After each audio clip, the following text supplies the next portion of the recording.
You're listening to The Nourished Child, episode number 99.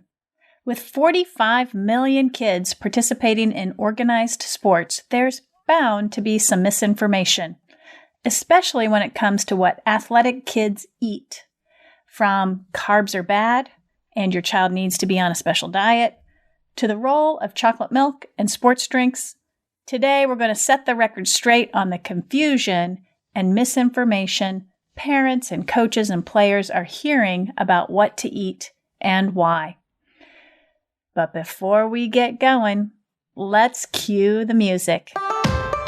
Welcome to the Nourished Child Podcast, a show about childhood nutrition, feeding kids, and dealing with the ups and downs of growing a healthy child. Here's your host, registered dietitian and childhood nutrition expert, Jill Castle. Hey everyone, welcome back. It's fitting that this is the last episode of the year. It's episode number 99, which means episode number 100 will take place very early in 2020. Kind of fun. Today, I've got Chrissy Carroll, a registered dietitian and blogger and social media enthusiast on the show. Her blog, Snacking in Sneakers, is where she shares posts about balancing food, fun, and fitness. Much of her content is centered on running and triathlon, including training tips and meals for active women, as Chrissy is a marathoner and triathlete herself, as well as a USAT Level 1 triathlon coach.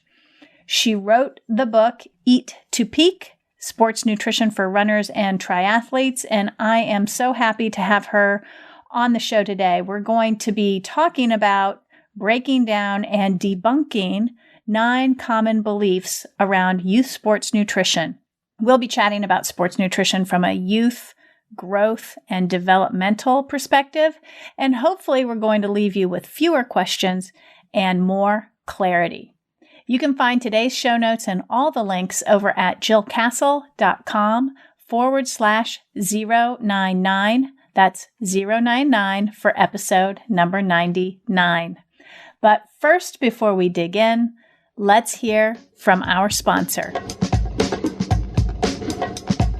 This episode of The Nourished Child is brought to you by New England Dairy and Food Council. As a mom and nutrition professional, I love so many things about milk. It's a simple way to get high-quality protein plus other key nutrients kids need to help power through the day's activities. I was raised on milk, and my 4 kids have been raised on it too. New England Dairy and Food Council is a nonprofit nutrition education organization staffed by dietitians that are dedicated to providing the public with evidence-based dairy nutrition information, on-the-farm experiences, youth wellness opportunities, and more. Follow them on social media at New England Dairy or visit www.newenglanddairycouncil.org to learn more. So welcome back to those of you devoted listeners. I appreciate you. I can't believe we are winding down 2019. I feel like this holiday season has gone by so fast. I really do feel like Thanksgiving just ended and we are right here on the steps of Christmas and all the other winter holidays. I'm planning my shows for 2020, and I'm wondering if there's anything you'd like to hear about. Topics that you would like me to cover. This is your chance. Email me at jill@jillcastle.com or type in over on the Nourished Child Facebook page your suggestions. This is your opportunity to let your suggestions be known. What's on the horizon for me in 2020? I am revamping my course, The Nourished Child Blueprint. It should be rolling out in March. That's my target date.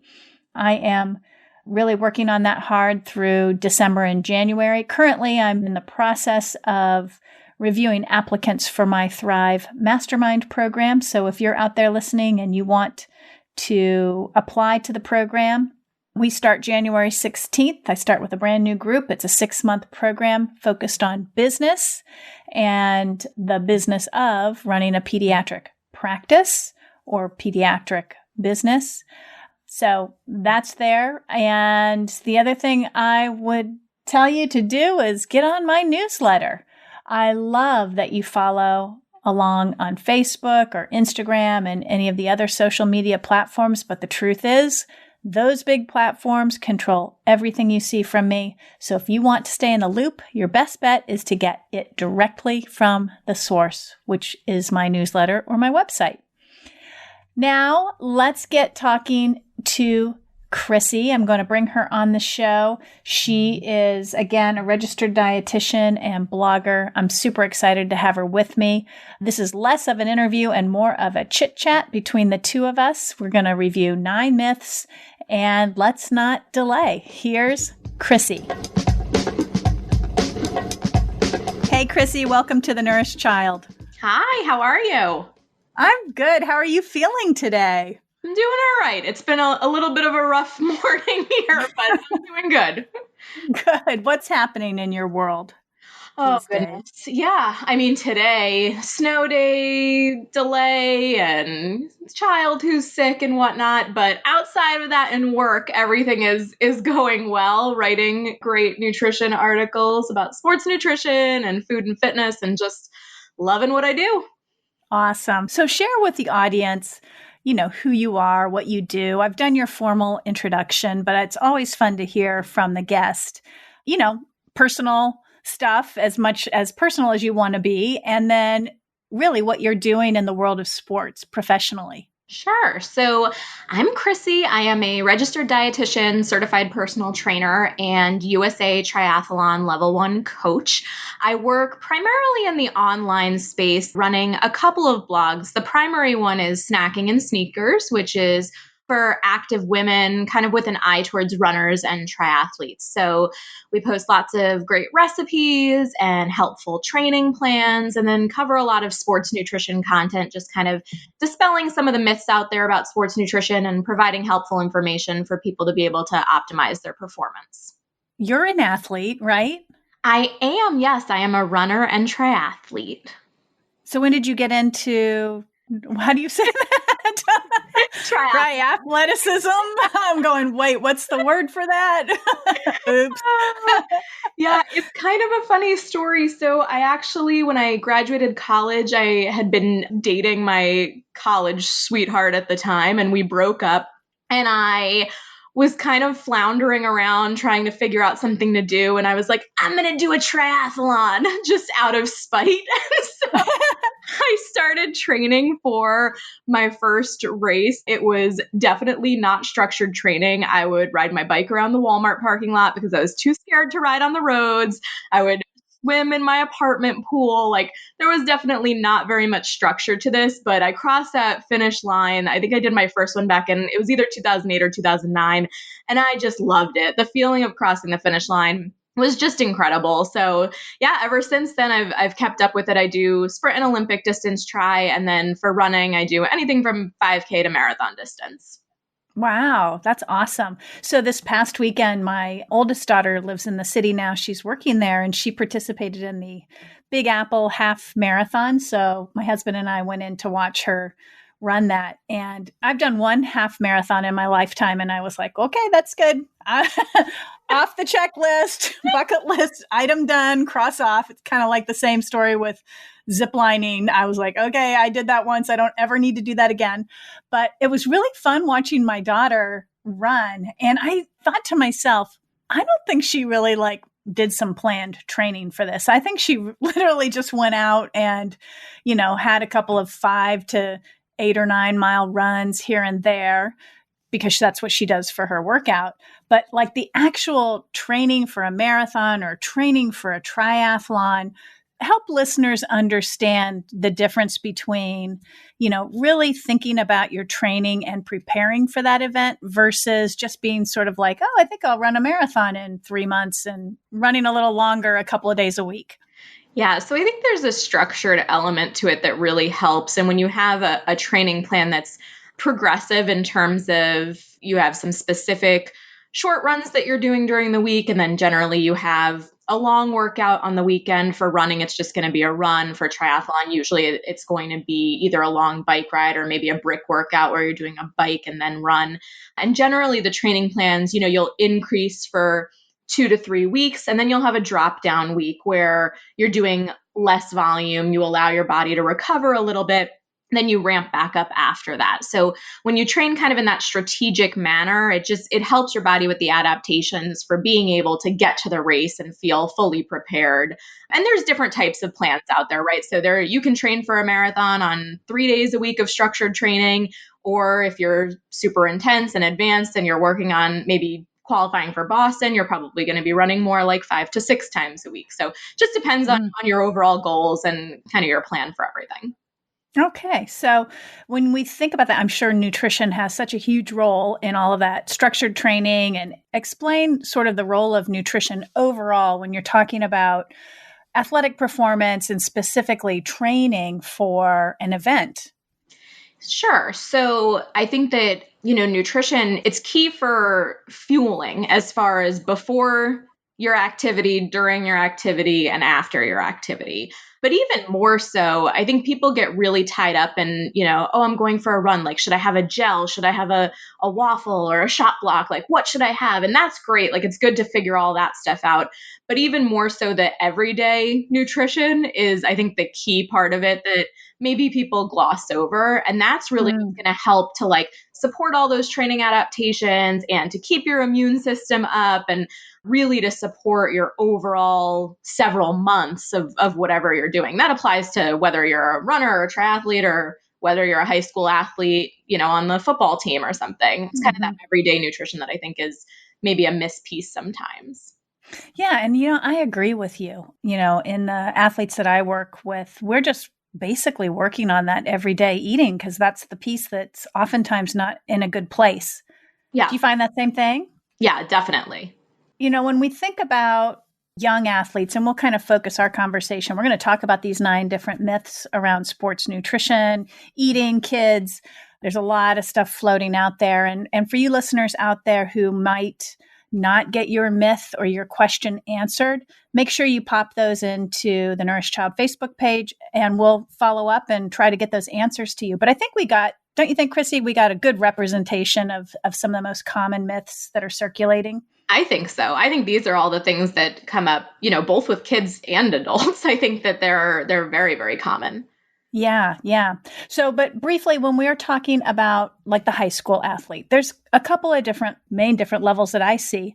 The high school athlete that plays a seasonal sport and the high school athlete that plays a year-round sport. Those are 2 very different athletes. Would you agree? I agree, definitely. Okay, so I'm going to let you kind of explain to the audience what we mean by sort of the seasonal athlete who might play volleyball for, what do they play? Usually 9 or 10 weeks versus, for example, the rower or the swimmer who is playing the season, but also then going into the winter season and the spring season, and they're going all year round. What is sort of nutritionally, what are the things that these athletes should be more aware of? Sure. So I think that when we think of those year-round athletes, we just imagine the amount of stress that's placed on their body throughout the year versus a condensed time frame. So when we have somebody that's playing a seasonal sport where maybe it's 9 or 10 weeks and then it's done, it's a much shorter time frame. And the time off kind of allows the body to bounce back a lot quicker as far as maybe nutrient shortcomings or things along those lines. Whereas in my opinion, for an athlete that's doing a year-round sport where there's consistent training and consistent stress on the body, I worry a lot more about just making sure that they're adequately fueling, that they're getting enough calories, that they're getting enough carbohydrate, and especially all the micronutrients as well, those vitamins and minerals to be able to support the stress that's being put on the body. Mm-hmm. Definitely. And just for the audience out there too, I want to just throw this in there. How do you know if your athlete is not getting those micronutrients or not getting enough carbs or not getting enough protein? And we can banter on this one a little bit, Chrissy. What I see is, more frequent injuries and illnesses, lack of adequate growth. I'm seeing that a lot too, not just weight gain, but like linear growth, height growth, sort of stalling and flatlining, which can be a sign of inadequate nutrition over time. What do you see as sort of a red flag for not getting enough for that, year-round training athlete? Definitely. I think the growth concern is a big one. I think just psychological stuff as well, feeling like your training is not going as well, feeling like you're not playing as well. There's a lot of concerns with not, energy deficiency in sport and kind of this cyclical nature of problems that can come around with that, whether it's growth, whether it's psychological, not performing as well as you had hoped for. And then there's, I think, tangible things as well. So if I always think of us living in the Northeast with vitamin D, and those are things that if you're going to a doctor's appointment, it might be worth having vitamin D levels checked to see if there is any kind of deficiency there. So I think that there's both tangible things that maybe might come up at a doctor's office, but then the less tangible stuff of just not feeling as great while you're being active. Yeah, that's a good point. All right, let's dive into some of these myths and I'll read them and I'll let you take off with the debunking process. And I'll chime in, maybe and maybe not. We'll see. Okay, so the first myth, fueling before and or after exercise is the most important thing for young athletes. Yeah. So I think this is one that we get caught up in. Athletes want to know, what kind of shake should I have after my workout to recover? What should I eat right before my game? Both of those are super important. I think you would probably agree with me there, Jill, that they're both very important, but really backing up a little bit and thinking about the overall day and not necessarily just that immediate time surrounding the workout. I think if somebody is doing a practice after school, we need to be thinking about breakfast and dinner just as much as we're thinking about maybe that pre-game or pre-practice lunch. Really, I think focusing on the whole day is very important. I don't know. What would you say, Jill? I totally agree. I mean, oftentimes I see athletes not paying attention to what they eat before and after, but then they're oftentimes not paying attention to their meals either. They're the ones that are skipping breakfast, or they're the female athlete that's having a salad for lunch and really light loading it.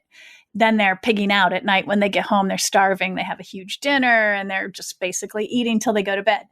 That's sort of the patterns that I see. And I think that there's something to be said for sort of that even distribution of meals and snacks sort of periodically throughout the day, and well-balanced meals and snacks so that you're hitting pretty much all the nutrients you can hit, but especially the macronutrients, protein, fat, and carbohydrate.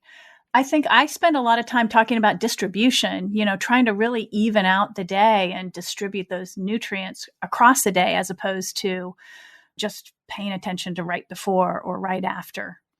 Definitely. And I think that that's an important point as far as just creating healthy long-term habits. Like, I know that a lot of these young athletes, they may go on to do sports in college or be active adults. The odds of many of them maybe going on to professional sports is a little bit slimmer. And so I think we need to really reinforce the importance of overall general healthy eating and good nutrition and that distribution of nutrients, because when they stop playing a sport, we want them to still have that good structure of an overall healthy day as far as food. Yeah. And actually, just to add on to that, when they stop training, what needs to happen? Yeah. I think a lot of young athletes think that they can eat whatever they want because they're playing sports. And I'm all about, all foods fit and whatnot. But there is a shift that needs to happen in the overall quantity, I think, of foods that are being eaten if training stops altogether. So if somebody is going from training 5 days a week for 2 hours a day down to not exercising at all, there's a big shift in energy balance that occurs there. Right. So that kind of dips me down to myth number 6. We'll pull it up to number 2. Athletes can eat anything because they'll burn it off. So let's debunk that one, because I think that's a belief. That's not only a myth, but it's a belief and an attitude almost that I see a lot in youth athletes. Yeah.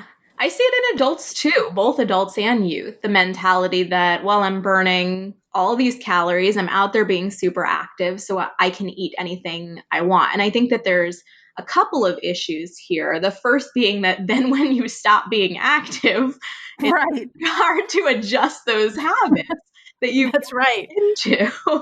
Yeah, exactly. If you've developed a penchant for pizza and ice cream and, nachos all the time, and you're exercising and they're not really impacting your performance or your overall body composition, great for you. But eventually that's going to catch up to you. Exactly. And then I think the other issue there is just the idea that only calories are a concern, which we know is not the truth. We know that the vitamins and minerals and phytochemicals and all of those things in the foods that we eat, we need to be thinking about those as well. So even though an athlete might be able to eat pizza and nachos and ice cream and maintain a steady weight, they might not be fueling their body with the other nutrients that they need for optimal health and optimal performance. Definitely. And then I think, we mentioned it earlier, but developing habits, like it's really, I don't know that people realize how reinforcing the habits that are developed early in life, particularly during childhood, how those really do carry on over the years. I mean, I even see it in myself. I was the oldest of four, and my mom would make dinner most nights of the week, pretty much all the time. We hardly ever went out to eat, but it was like, woo, eat as much as you can. And I was a basketball player in high school. My siblings were all athletic, track runners, basketball players. And so when we would sit at the table, it was like, eat as much and as fast as you can. And I sometimes see that still, that's a habit. You learn that habit early in life, and that's a really hard habit sometimes to break. It is. And I have a very similar one from childhood, which was that we always, if you ate most of your dinner, you could have dessert. And even to this day, I still feel like I get that sweet craving after dinner that I want ice cream or chocolate or something sweet. And it's a very hard habit to break when it's ingrained from childhood. Yeah. Or even I ran 12 miles today. I deserve a dish of ice cream tonight. That whole, there's this whole psychological thing happening as well.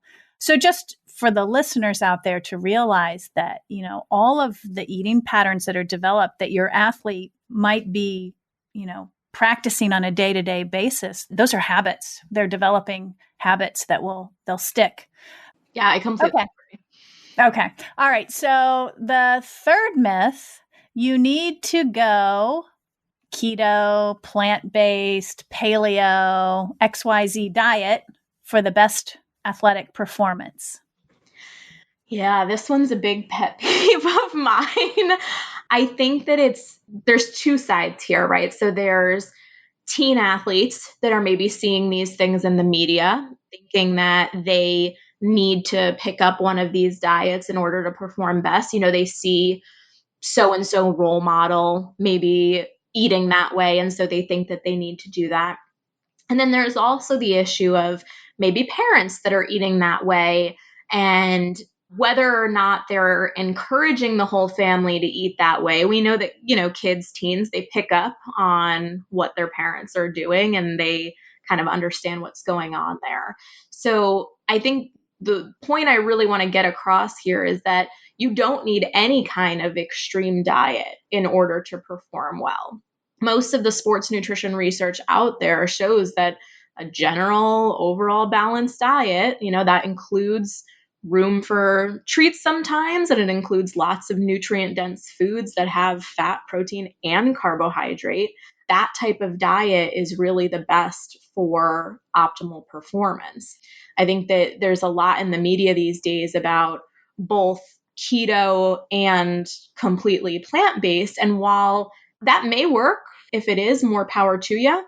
But for growing kids, I think it's really important that we don't necessarily force any specific diets upon them, and that we really support them with just overall balance in terms of the foods. What do you think, Jill? I agree. I mean, I know that there's a little bit of research in the keto arena around, I believe it's cyclists, adult, fully grown male cyclists, I believe. And I have not to date really seen anything in terms of, a keto diet for youth athletes as an effective way to train or boost their performance. I've not seen any evidence of that. What I can say, I always take a practical spin on these kind of things. What I can say about the practical implementation of these types of extreme diets is it's just, if you're an adult out there following it, you know how difficult it is as an adult to do it. It's going to be harder for an athlete to do it because there's so many other developmental drivers in their life. And it could also be sort of the springboard for something much more dangerous like disordered eating or an eating disorder. So I think that we have to be very careful in terms of promoting any kind of extreme approach to nutrition when it comes to kids, whether they're athletes or not, but particularly those youth athletes in performance-based sports, they're just a little bit more vulnerable. And I think as adults, we have to always remember that.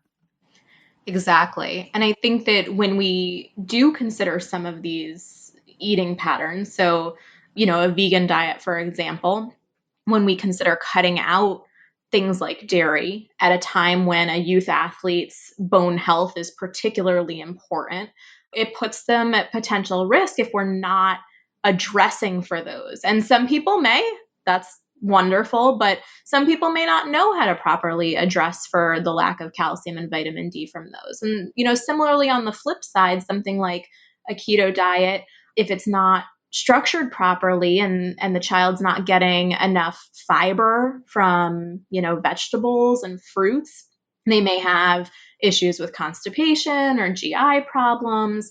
And then again, similarly, the kind of bone health concern there when certain foods are removed, something like milk is generally not available on a keto diet. Heavy cream is, of course, but yeah, and food refusal issues and whatnot. And then, like you said, just setting them up for potentially disordered eating patterns if it's something that's being kind of forced upon them.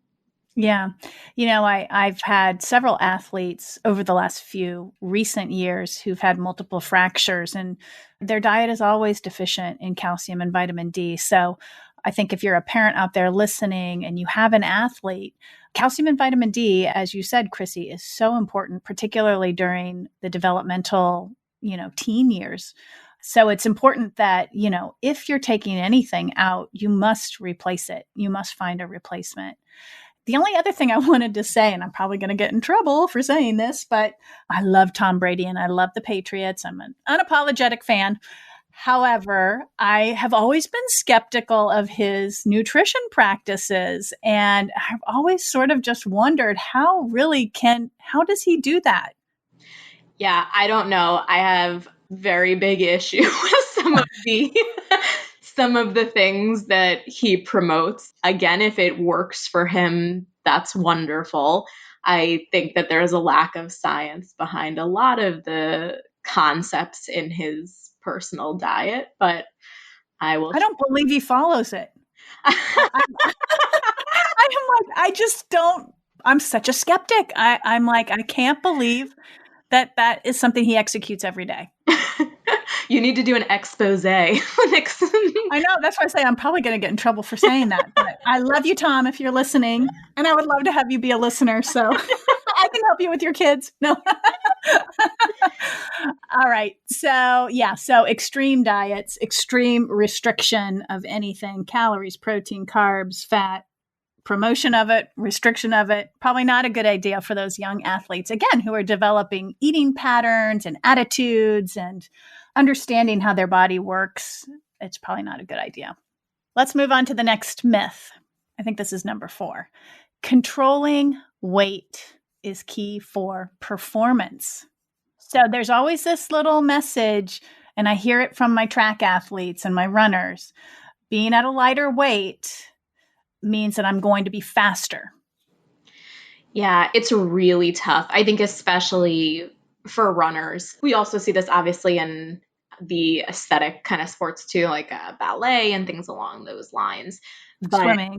Yeah, swimming, exactly. So yes, there is a connection sometimes to, let's just say runners, for example, to weight and speed. Generally, lighter runners are able to run faster. But the caveat there is that assumes that they're at a lighter weight where they're healthy and able to fuel properly. And for most teen athletes, they're already at a weight where they're fueling properly and they're healthy, and they don't necessarily need to lose weight. And I think that there can be sometimes undue pressure from coaches, pressure they put, that we all put on ourselves.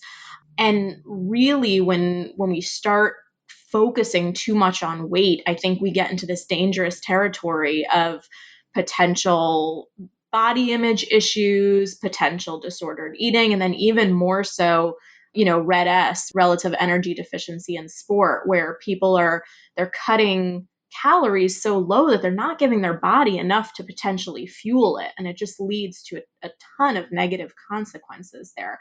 I don't know, Jill, did you see all the information recently about Mary Kane and her experience with this topic? So I saw a lot of the Facebook posts, and I went in to try to read the article real quick, but they wanted me to do a subscription. So I did not get to read the article, but I'm hoping that you did and you can tell everybody about it. Yeah, so she basically just gave some background information about her experience during her time in the Nike Oregon project and some of the issues that went on there with some of the coaches kind of pressuring weight loss among some of the female athletes and putting a lot of stress on them about body and weight. And she just talks about basically the headline of the article I can think of was, I was the fastest woman in the US until I joined Nike. And it's kind of crazy that was her experience. But if you listen to other athletes, I believe Kara Goucher came out, she's another runner, and talked about her experience there. But yeah, basically just that coaches were pressuring weight loss and lower body sizes, and that it led to a lot of negative consequences for these women. Things like, stress fractures, losing their periods, all of these things that can occur when you're not matching the energy needs that you need to perform in your sport. I just remember all the hoopla around that article and how shocking it was. And it's really sad. It's really sad in so many ways, because I'm sure there's a fine line of, here's where I'm at my peak. I'm performing my best. I'm fueling my best. Everything's in great balance. And then you cross that line and you're underfueling and you're not performing at your peak, or you're pushing, or you're experiencing all these negative consequences. What is interesting to me, and I'm kind of in the throes of this right now, my son is a lightweight rower. Every year around springtime, they start to really gear up for the big competition at the end of the spring, which is U.S. Nationals. And U.S. rowing, sort of over the last couple of years, has been deciding whether they were going to keep lightweight rowing as part of the category of sport in the youth category, because, any type of weight category in sport, you're going to have people who don't naturally fit into that category and who will want to be in that category. So we'll do things like, extreme weight loss and show up for competition and row. And so U.S. rowing's really cutting back on that and is implementing this year a new ruling whereby you have to go to a doctor and have your growth records looked at for the past 3 years. And a doctor has to sign off and say that, yeah, you can row as a lightweight rower, which in high school means you have to be under 150 pounds. So I think it's a good thing that they're implementing these rules, because I've seen some nightmare situations with not people in my immediate community, but like when you go to these big regattas, you see athletes that are underweight. Unfortunately, it's very apparent. I'm interested to see how this plays out for the sport in general, because it makes me very curious to see, how many will actually qualify as lightweight rowers and, get that sign off from the doctor. But it also, I think it's going to change the sport. It's an effort, I think, on their part to change this focus on unhealthy weight reduction and some of the practices that end up happening when you identify a sport as having a weight category. That's fascinating. I didn't realize that US Rowing was putting all those changes into place. So it's really interesting to hear that. And yeah, I'm curious to see if maybe other sports follow suit to try to ensure that students and kids that are participating in specific weight classes are not going to unhealthy measures to get into those classes. Okay, let's talk about sugar. Myth number 5. Sugar is bad for athletes. Ooh, sugar is just the BAD. it is just the villain in the media these days. I know. Yes, we don't want to have too much added sugar in our overall diet. I think there's two things that I'd like to tease out here. One is the importance of differentiating added sugar during or immediately after a workout, where, let's say you have a runner that's doing a 2-hour run. Maybe that sugar during the workout is useful for fueling them, as well as after for replenishing some of those energy stores. So that's kind of one thing to consider. And then the other thing is differentiating natural sugar and added sugar. So we have lots of things that have natural sugar, right? We have a glass of milk has natural sugar, a piece of fruit has natural sugar. Those things also come packaged with other nutrients. That glass of milk has calcium and vitamin D. That piece of fruit has, depending on the fruit, vitamin C, potassium, those types of nutrients. So when we're eating those foods with natural sugar, when we're encouraging our youth athletes to eat those, they're also getting other vitamins and minerals and phytochemicals to help their body. So I think that kind of thinking about both of those pieces as far as the overall day, when maybe some of those added sugars are coming into play, and then the difference between natural and added sugar the whole day time span. For a lot of runners, including myself, like chocolate milk is a great option post workout. Does it have added sugar? Yes, it does. But it's because of that added sugar that it has a great carb to protein ratio for a post workout drink. So if I have a tall glass of chocolate milk, I know I'm getting the carbs that I need to replenish my energy stores. I know I'm getting some protein to start that muscle repair and recovery process. And in particular, a high quality protein that has a good amino acid balance. And then I'm also getting fluid to replenish those sweat losses. So I think that there's a time and a place for some of those added sugars. What do you think? I totally agree. I totally agree with you. I think particularly in athletes who are participating in long training sessions. So I quantify that as something over an hour. I think about my son who's, rowing in the gym, running for 3 hours, 6 days a week. I think of my other, daughter who used to swim every day, sometimes twice a day, 2 hours at a time. Those are long training sessions. And sometimes you do need a little perk up of, added sugar or a gel or a sports drink. And we'll talk about sports drinks in a little bit, but you need a little boost of sucrose, of sugar. It goes right into the system fast. It goes into the bloodstream fast. It gets absorbed fast. It goes straight in, to the muscles. It's a pretty expedited process. So I think that, this umbrella term of sugar is bad, I think we have to be careful with that messaging when we're talking to kids. So parents out there, be careful with that messaging because it's really a generalization. And when we're talking about sports nutrition, there are, as you described, Chrissy, is it naturally occurring? Is it added? When is it happening? Is it the strategic use of this sugar? I remember going to swim meets and seeing all these little kids popping Skittles in between their events. And it was like the parents would be horrified. And I'd be like, oh, I can totally see how that, could really help them feel perked up again and energized and ready to go hit the next sprint they have to do or whatever. Would it be my choice? What I would advise them to use? Probably not. But I could see how these young athletes might use something like that. So I think the strategy behind where you use sugar, I agree. Chocolate milk is a great recovery drink. We'll talk about the details of that a little bit more too. But it is, what is the composition of the food with sugar?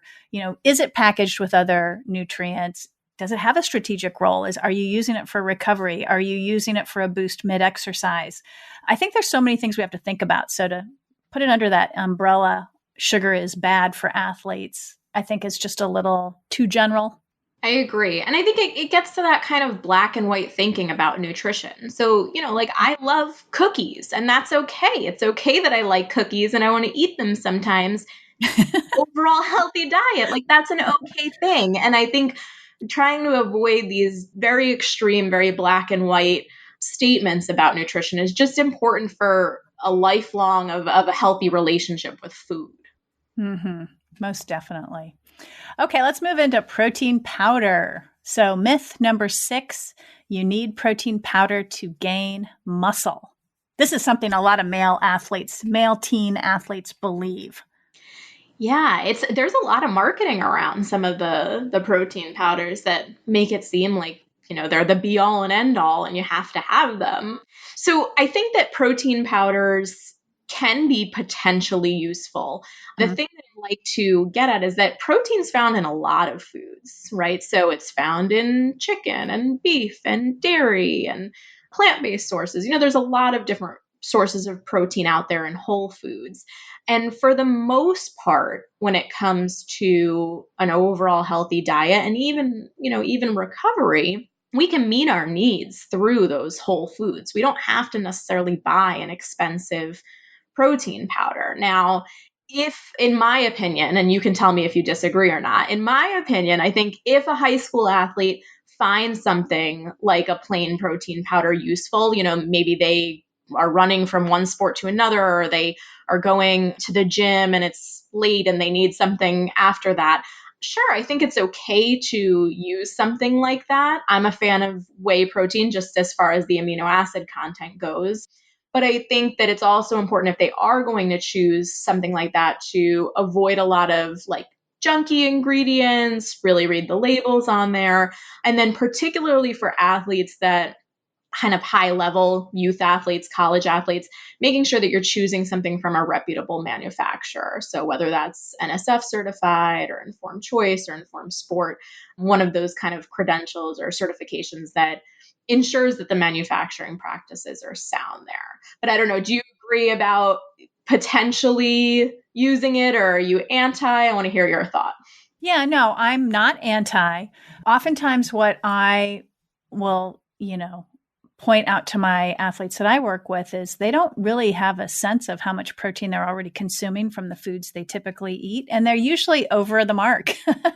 They're usually spot on exactly where they need to be. And so I oftentimes am pointing out that, too much of anything is too much. And you can overdo protein powder and just have it be a source of extra calories and a reason why you're gaining weight. And I've seen that happen. So I think, what's important, what I try to tell my athletes is, I go back to that nutrient distribution I mentioned earlier. Make sure you're getting a source of protein at every meal. Make sure if you're having snacks, there's a source of protein there. If you do that, you are likely to meet your protein needs. You don't really need extra. However, I agree with you. I go for the whey protein powders that are certified, safe, and free from, undesirable additives. And they're mostly for a convenience factor. Like you said, if you can't get a decent snack before you work out, or you're coming home and let's say your weight is on the low side and you need to gain. And there are some athletes who want to gain just to be heavier in their sport or want to be bigger or build more muscle or whatever. But there are other athletes that, really struggle to eat enough. My son being one of them that, he eats, but man, he burns the calories too. And so that balance of enough in to match what's going out can sometimes be difficult for him. So, if you're looking at night to put on or help your weight stay stable, I can see it being used in that avenue as well. But I also think that if you're drinking milk or chocolate milk or eating yogurt or, having a source of protein at all those meals, be it, an animal-based protein or a plant-based protein, you are likely getting the protein that your body needs. That's kind of where I shake down on it. Yeah. And I think, honestly, I think a lot of people forget that whey protein, it's a dairy protein. So the Exactly. type of protein is found in that yogurt or in that chocolate milk or in, a smoothie with a banana and white milk, however you want to kind of make it. And most of the time, those whole food sources are going to be considerably less expensive than buying a powder. Again, if it's a convenience thing and you want to have it on hand, by all means, but there are whole food sources that contain whey protein as well. Yeah, and I'm a big fan of the whole food approach because I even see it in my own child, 5 days in a row of a shake with protein powder. He's burned out. He's like, I'm tired of this taste, this flavor. I need something different. So, using whole foods also allows you to rotate lots of different flavors and lots of different combinations of foods that can do the same exact thing. And plus you get all those extra nutrients, which is great. So number 7, carbs are bad. A little bit tied into the sugar is bad. Yeah, I think that kind of going along with that, it's the same thing where it's the media has kind of taken hold of this. Back in the 90s when I was a kid, it was fat was bad, and now we're seeing, oh, carbs are bad, and really that's not the case. So any athlete, youth or adult, is out there exercising. We're using energy that's stored, we're using carbohydrate that's stored in our muscles for exercise. The particular amounts of carbohydrate vary a little bit depending on the intensity of the exercise. So some exercises use more of a blend of carbs and fat, whereas others use predominantly exclusively carbs. It depends on the intensity. But either way, carbohydrates are really a key piece. An athlete is going on a low carb diet and they don't have those stores available, and they're not maybe replenishing them during, let's say, like a hockey tournament or something, then by the end of the day, by the end of the game, they're likely going to be struggling. Mm-hmm. I have a little confession. Back in the 90s when you were a kid and I was not a kid, I was an adult. My husband went on, I think it was South Beach or something, very low carb diet. You know that one. I think probably people still use that diet, but you basically cut out all bread, all pasta, all rice, and for 2 weeks, you're just doing protein and vegetables. And I don't even think you were allowed to eat fruit for the first 2 weeks. And you know what happens when you go on a diet like that? You basically, each carbohydrate molecule attracts four water molecules. So when you cut the carbs, you basically get pretty dehydrated. And I remember I was like the sympathetic, oh, I've never been on a diet before, but I'll try this with you just to support you. And I remember going to the gym like day 2 and being on the elliptical for a whole 30 minutes and feeling like I was going to die. I had no energy at all. And I think, some of the red flags for the listeners out there are, if your kid's bonking before practice, can't get through practice, or feeling exhausted halfway through practice. And I've seen this in swimmers. I've seen it in rowers, runners, basketball players. Like you feel great starting out and then like you've got nothing in the tank left. That's a classic sign of improper fueling. Would you agree? I totally agree. There's also some interesting evidence out there. There's a couple of studies that suggest when athletes are not getting enough carbohydrate, particularly before and during their exercise, that it may actually affect immunity as well. So if your athlete is feeling tired and especially getting a lot of, upper respiratory illnesses or feeling constantly run down and picking up on every bug that's out there, that might be, a sign that maybe they need to boost their carb intake a little bit. Mm-hmm. I've also seen evidence that suggests poor decision making. So again, remember the brain uses carbs to function as well as other nutrients. But like if you're low on nutrition, you can make some serious mistakes in your game. Poor decisions. So I think that's another aspect of it, like the whole body. It's not just the muscles, but the whole body needs a well-balanced diet that includes carbs. Yes, I definitely agree. Okay, let's talk about sports drinks. And this myth is young athletes should avoid sports drinks. Yeah, it's tough because we tend to swing the pendulum from one end to another. So I know when I was a kid, it was like if you had the 30-minute soccer game, when you were 5 years old, you would have sports drinks, orange slices, and everything there. And then now we've really swung in the other direction where organizations are coming out saying that kids shouldn't have any sports drinks and that sports drinks contribute to childhood obesity. And I really think it's important to kind of find a middle ground there. I sometimes work with a group of elite youth hockey players, and when they do these tournaments where they're playing, multiple games in a day, that's a lot of energy and a lot of sweat loss on the ice. And so utilizing those sports drinks to help them stay hydrated. We know that when kids like the taste of something, they're more likely to drink more of it. So sports drinks tend to be easier for kids to drink sometimes during that prolonged exercise.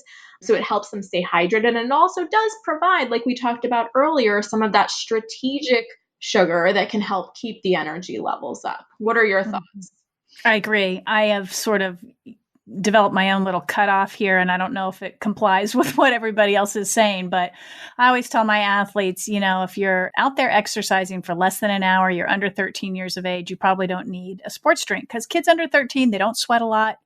And if you're not really exercising for more than an hour, water is fine. You don't even need a snack. I think we just get back to the basics. But if you're over, if you're working out, exercising over an hour, you're over 13, we pretty much know you're sweating. We know you're putting the effort and the time in. You may do well with having a sports drink, but I always cap off the amount at 12 ounces max. I don't know anybody that needs more than that, unless you're doing an all-day tournament like you mentioned, or if you're out running a marathon. Yeah, you're probably going to need more than that. But for the most part, I find that, 12 ounces of a sports drink chased by a lot of water often works well for athletes. Again, I think if you're in Texas and it's 106 degrees and you've got all your football gear on, you're probably going to need more. Some people are calling chocolate milk a recovery drink. Have you been hearing that? Yeah, definitely. And I think it is. I mean, it has for recovery, it has the carbs, the protein, it has different electrolytes in it, and it has fluid. So it's kind of an all-in-one package. Agreed. Okay, last myth. Athletic kids have better self-esteem and are less likely to deal with body image issues or eating disorders.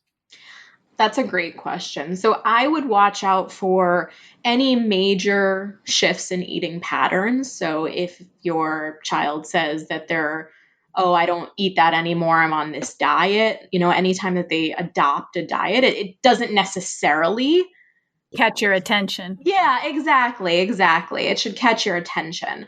So if they say that, if they're struggling with their performance, if they're constantly run down, if they're exhibiting any signs of anxiety or depression, those can tie into nutrition-related issues as well. I think also one of the things that I get really concerned about is maybe nutrition advice from people that shouldn't necessarily be giving nutrition advice. So whether that's maybe a well-meaning coach that saw something in the media and now they're telling it to their athletes, I think the messaging that gets put out there. So I think if they come home and they say, well, coach so-and-so told me I shouldn't have fruit because, for whatever reason, those are signs, we might need to look into this a little bit further. And I want to just piggyback on that advice for children and teens. Be very careful, listeners out there, be very skeptical and careful about what you're hearing for your youth athletes, because they're just a whole different beast. They're still growing, which makes them a whole different sort of specialty niche. I mean, recently I heard no fruit with dinner. I'm like, what? What are you talking about? I just think that we have to be careful and skeptical of all that kind of nutrition information coming from the media or coaches or other parents or other athletes, and just really take it with a grain of salt, because it's a specialty area of nutrition and sports is a specialty area, and then niche that further down into children and youth. It's even more so.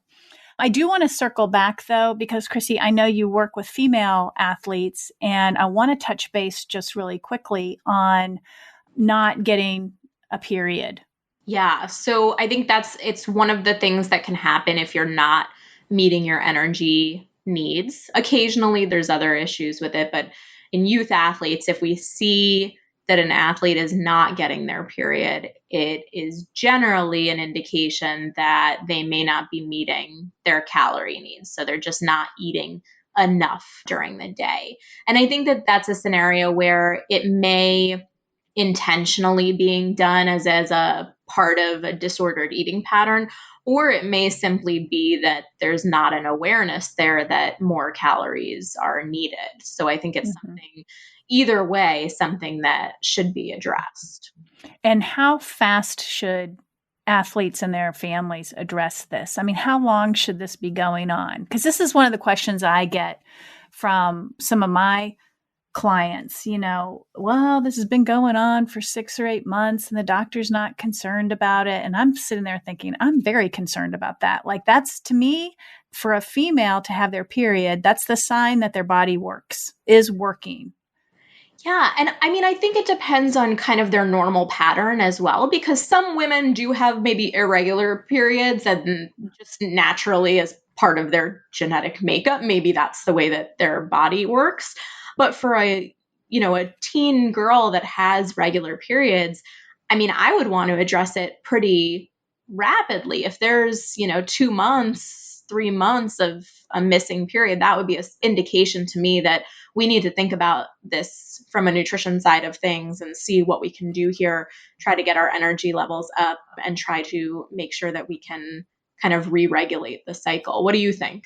I agree. I feel like getting that period back, what I have seen in my own clientele is that it can take 3 to 6 months of adequate eating for everything to come back and start operating normally again. So, there's this feeling that, if I just start getting the right amount of calories, that will all kick into gear. Well, I haven't experienced that. I don't know, maybe you have, but I've seen it take some time, and people are sort of twiddling their thumbs thinking, wow, I've been eating great and I've gained weight, and why isn't my period coming back? Well, I think it takes a little bit longer than most people think.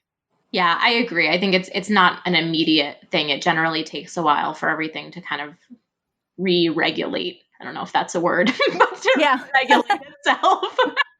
It's a word on the Nourished Child podcast.